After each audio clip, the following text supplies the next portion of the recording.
2 1จุนเอาจุนเอายืนใส่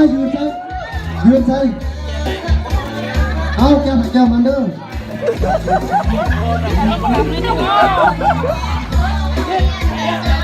ยืนใส่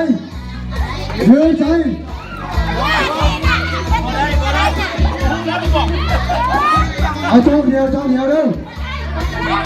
กรรมการต้องใช้เอาแค่3 ขวดเท่านั้นผู้ได้แถมก่อนผู้นั้นได้รางวัลแค่3 ขวดเท่านั้นห้ามคุยผู้ช่วยห้ามมีผู้ช่วยยอดเล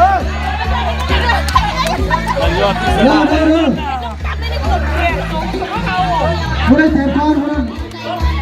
ยอดชนะครับมึงซอยผู้ได้แถมก่อน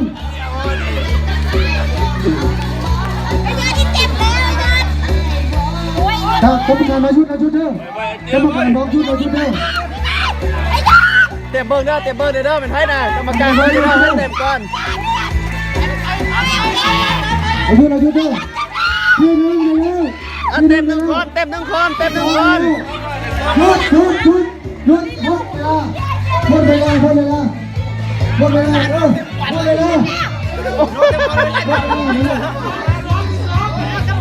เดี๋ยวจบเร็วนี่มือประธานที่หนึ่งโคตรขา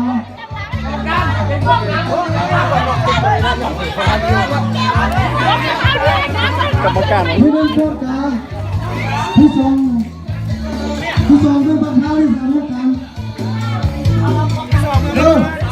ม